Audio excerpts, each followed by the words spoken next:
All right, we'll keep it in the NBA here for the Utah Jazz and the Dallas Mavericks. The Jazz win their 11th straight game last night, 120 to 101, led by big performance from Bojan Bogdanovic. He scored 32 points, hit 7 threes.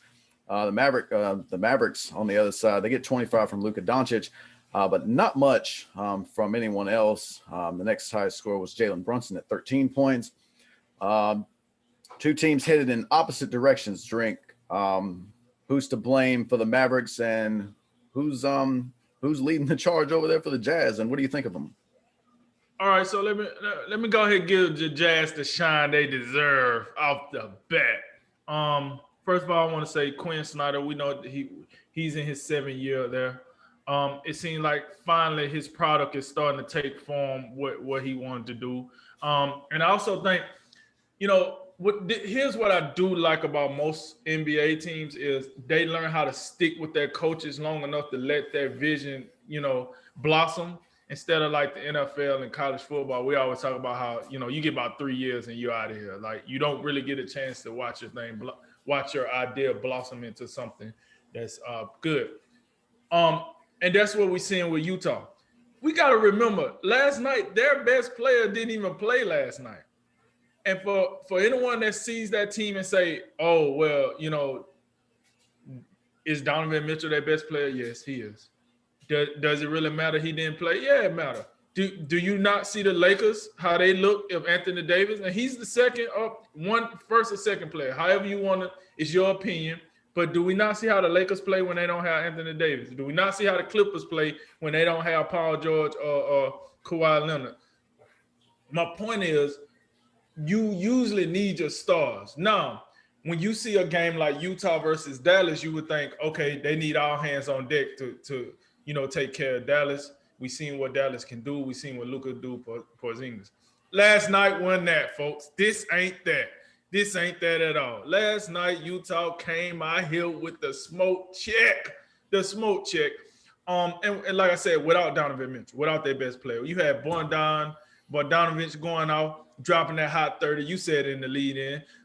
But this is, how can I put this? This is the best Utah team I've seen probably since the Stockton and Malone days. These boys, they looking legitimate. Last night, what I seen out this team, there definitely should be a Western Conference final team. I'm not going to, hoopra, hooray, and say they're going to be in the NBA finals by no stretch, because they still got some pretty good teams over there. Probably the 2 teams in LA, but that's neither here nor there.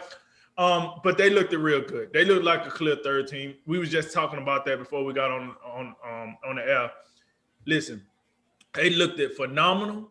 Hats off to Dan Quinn. Hats off to Donovan Mitchell and Rudy Gobert for being able to keep, because we remember before the season, we talked about, will that dynamic be able to stay together after the whole coronavirus fiasco? And they, it's a rift there.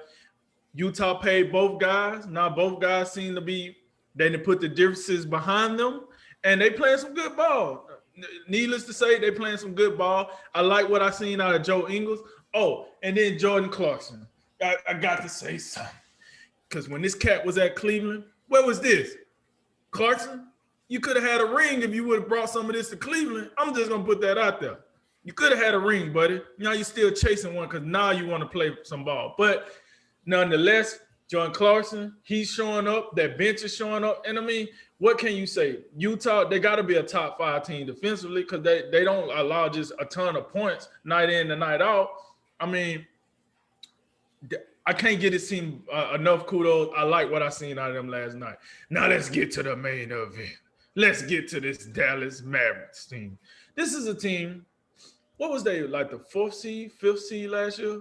I mean, no, they dropped down to the 7th seed. They dropped down to the 7th seed. But I remember it was a point in the season where they was like a top 4 seed. They was rolling. They was looking good. We was like this European connection. And they ain't talking about the Golden Triangle. But we was talking about how good they looked. And we thought after the way they exit the playoffs last year, we was like, this team will be back. People telling me Luka Doncic, top 5 player overall, should be one of the favorites for the MVP. If I had to start a team, I would do it with Luka, you know, and I'm not necessarily disagreeing with a lot of those opinions or thoughts. But last night showed me why Dallas is going to be a middling team until something happens. They have some talent, but they don't have enough cohesive or consistent talent. What do I mean? Let's talk about that number 2. We ain't gonna bash on Luka, even though he should have played a little better, but I'm gonna scratch Luka to the side. Let's talk about his running mate, the unicorn. Now I see why they call him the unicorn. I also see why little girls like unicorns when they grow up, because they're cute, they're cuddly, they're soft, they're friendly, and they're unique. And Porzingis is all that. He's all that. It looks like he used more time on his hair than his jump shot. And he looks body soft as a unicorn. Matter of fact, he reminds me of some Ugg boots I bought for my wife recently because they're comfortable. He's comfortable. He's fluffy.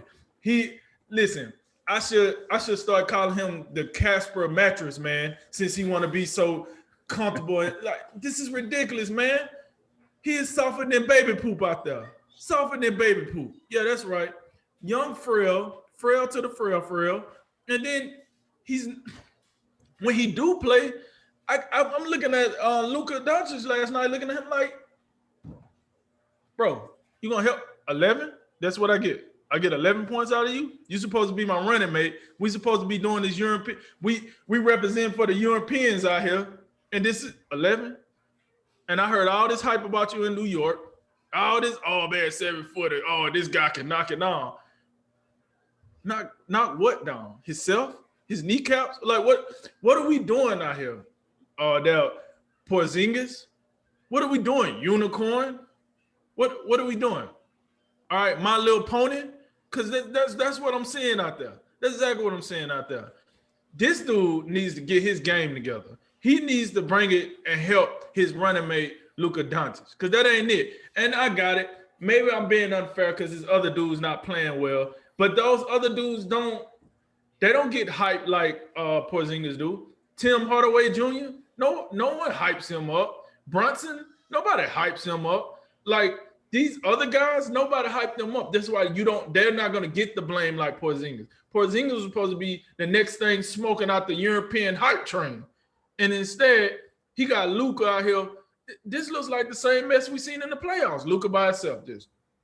And then everybody want to say, hey, if Porzingis didn't get hurt, they would have beat the Clippers. When the hell do he not get hurt? Like, that's a fair question. When do he don't get hurt? My boy's starting to look like, Nurkic from the Blazers here. When the hell do he not get hurt, right? Like, so the unicorn he need to change his nickname to something else a little harder. That's first of all. Because if you want to be fluffy like some pancakes from IHOP, then you go do your business. But we need you to get a little harder. We need you to get a little tougher because you out here real soft and flimsy. All right?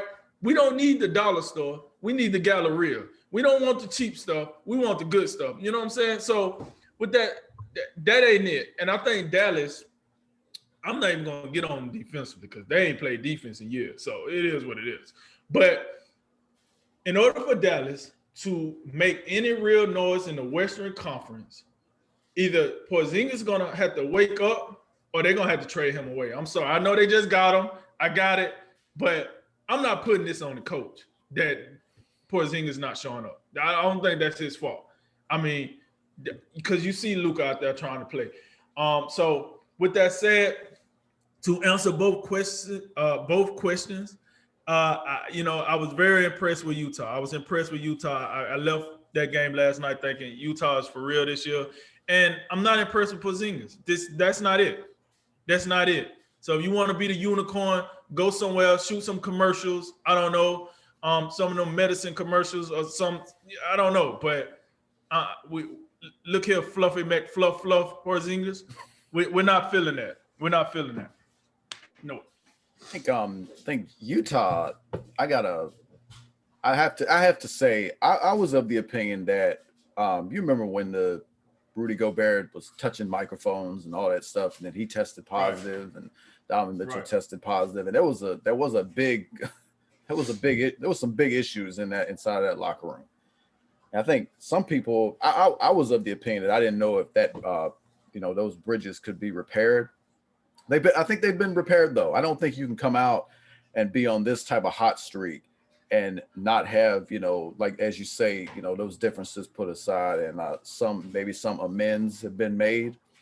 So good for those guys, first and foremost, for being professionals, coming together, putting those things aside, and coming out and doing what they need to do, which is play some good basketball. And that's a still an up and coming duo out there, especially Donovan Mitchell as he continues to grow and perhaps approach superstardom. I don't think he's there yet. I still look at him as a star. I think he's an star caliber player.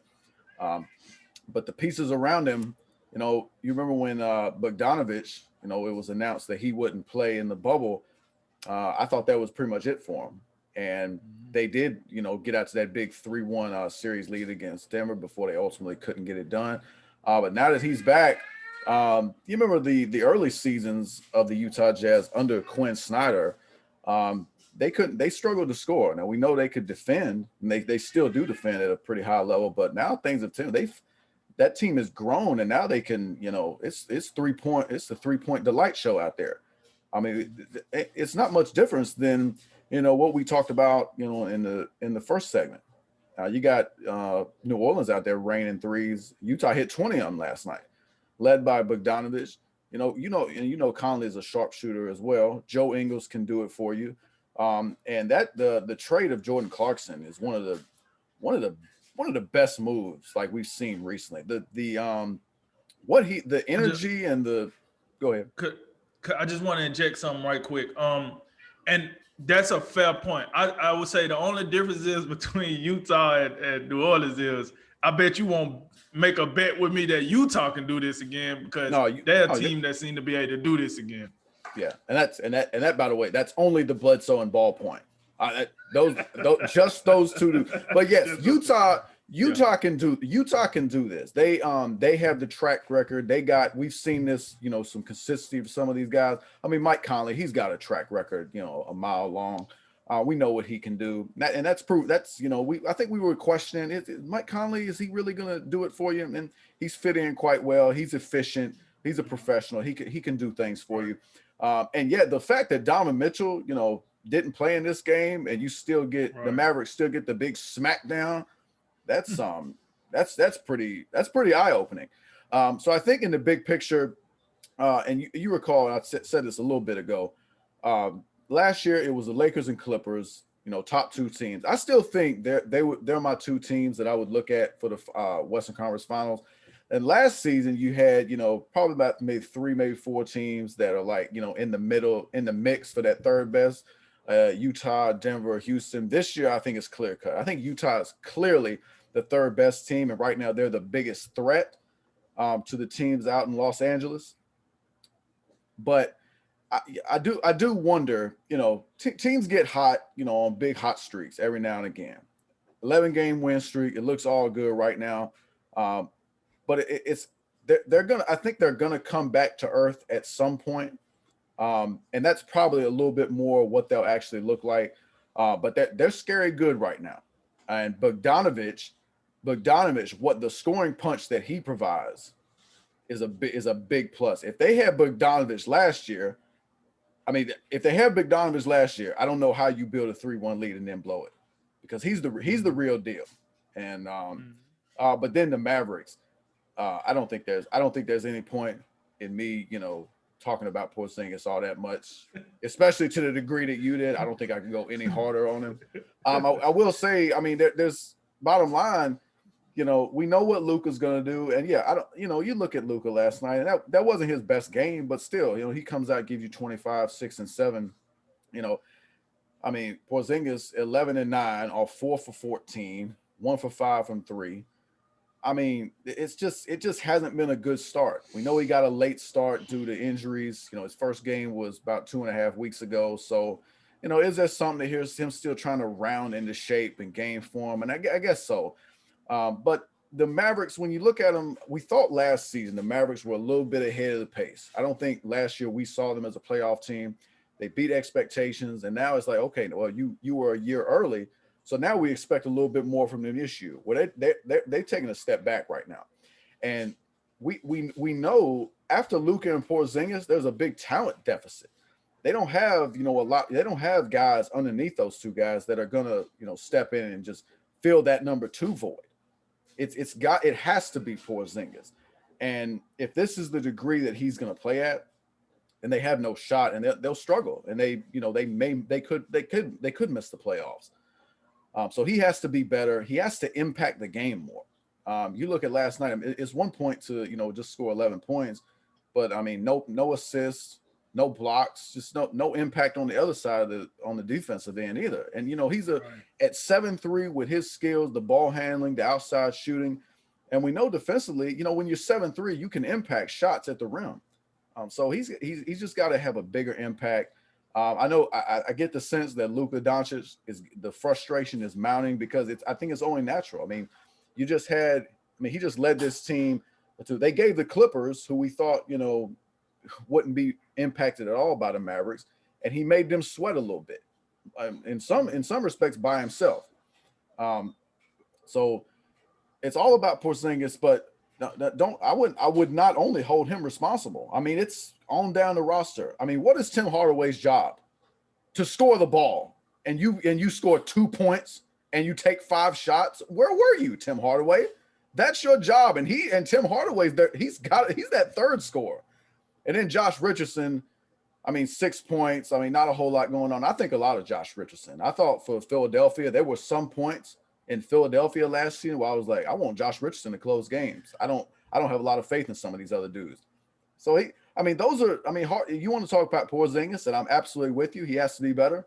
But look, it's just not sustainable that like you can expect Luka to just put everybody on his back completely to this degree. I mean, he scores 25. Jalen Brunson, who I think we both like, gives you 13, and nobody. But like Jalen Brunson can't be your second best player. That can't work. Absolutely, and I would tell you, not. I don't think there's a player in the NBA last night that you could trade out with Luka, whether it's LeBron, whether it's Giannis, whether it's Kawhi, and could have drugged these bums to a win or to a win.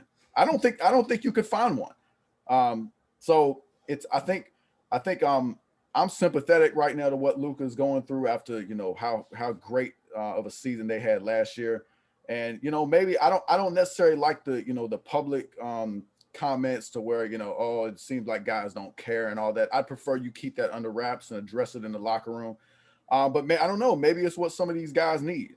Because they're not playing well. They lost 4 in a row, and they're sitting down there looking at the Pelicans right next to them. So they got a long way to go as well. Rick Carlisle's got to get it turned around down there because they're better than this. They're capable of being much better than this, and we expect them to be in the playoffs. At least I do.